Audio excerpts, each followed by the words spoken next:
Fala galera, beleza? Primeiro vídeo de fevereiro, como prometido, e a gente vai falar sobre as mariposas beija-flor.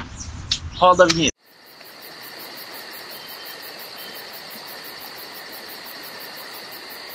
Essa mariposa que vocês acabaram de ver aí, ela foi descrita em 1758 por Linnaeus.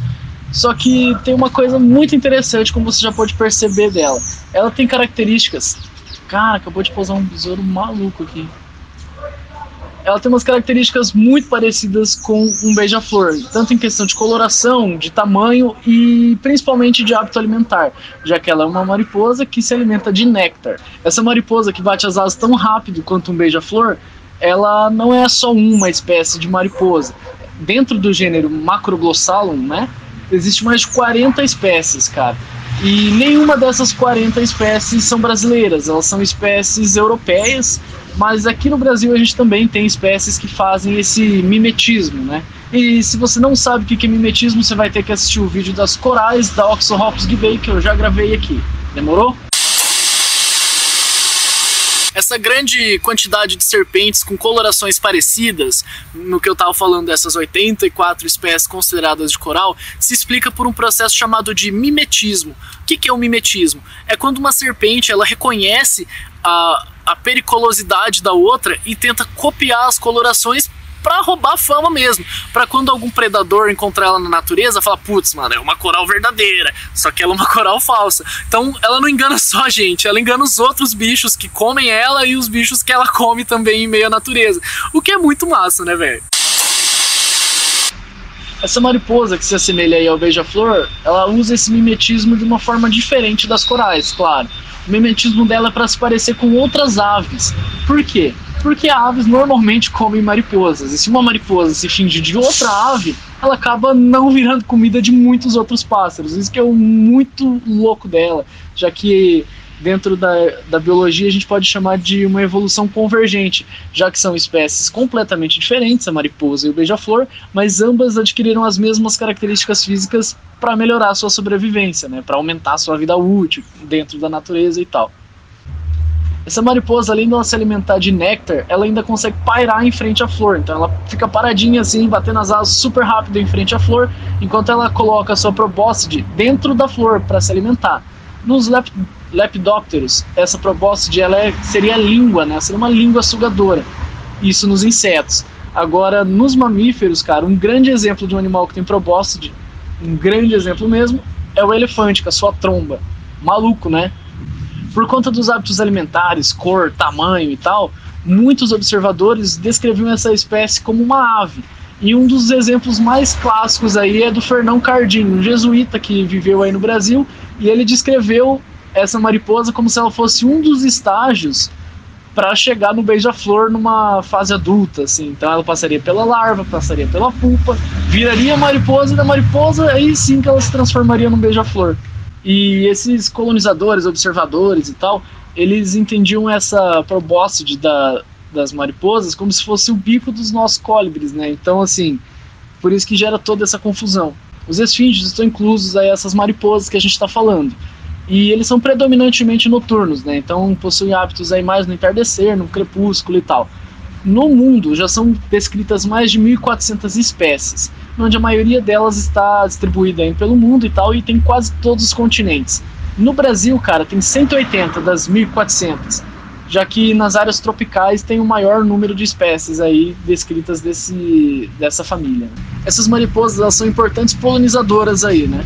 Várias plantas já foram adaptadas para receber a visita desses animais, já que elas enfiam lá a linguinha lá dentro, sugam o néctar e tal, esfrega a cara tudo na flor, no pólen, pá, chega na outra florzinha lá e acaba fecundando e espalhando aí diversas espécies de arbustos, ervas e epífitas, o que é muito louco, né? Devido aos hábitos alimentares dessa espécie, tanto em fase larval, já que ela é oligófagas, né? Elas têm uma alimentação muito pequena, assim, onde a mariposa mamãe lá põe os ovinhos, elas nascem, viram as larvas e começam a comer aquela planta e tal. Então elas acabam se transformando em mariposa, né? Chegam na fase adulta, se alimentando praticamente da mesma coisa a vida toda. Depois ela chega à idade adulta e começa a se alimentar de néctar, né? E acaba aí fazendo essa polinização das plantas e tal. No livro A Expressão nos Homens e nos Animais, de Darwin, ele cita essa mariposa beija-flor, a macroglossa, como uns exemplos aí de como a força do hábito, né, de um movimento contínuo, mesmo que ele seja difícil, se torna fácil e até mesmo imperceptível na espécie. Eu vou ler o trecho dele para vocês aqui. Espera só um pouquinho. Ó, para aqueles que admitem a evolução gradual das espécies, teoria da evolução, um dos mais impressionantes exemplos da perfeição com que os mais difíceis movimentos consensuais podem ser transmitidos é dado pela mariposa beija-flor, a macroglossa. Essa mariposa, logo após sair do casulo, como se vê pelo brilho de suas escamas intactas, pode ser vista suspensa no ar com seu longo e fino probóscide, inserindo firme nos minúsculos orifícios das flores.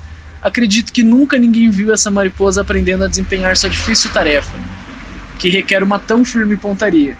Ou seja, o Darwin está falando de que uma espécie que nunca chegou na fase adulta, que antes era uma larva e comia uma outra planta, né? Ela consegue chegar na fase adulta, se desenvolver, bater as asas tão rápida quanto de um beija-flor, enfiar o seu canudinho, o sugador, a probóscide, dentro de uma flor que exige uma pontaria gigantesca, já que ela fica parada voando no ar e enfia isso dentro da flor para coletar o néctar, sem nunca ter feito isso na vida. Isso seria um exemplo dessa teoria da evolução, já que mudanças graduais na espécie, né, de uma população de uma espécie, acabou que gerou esse movimento, esse hábito, que também pode ser entendido como o instinto desse animal, né, que ele já nasce sabendo o que ele tem que fazer.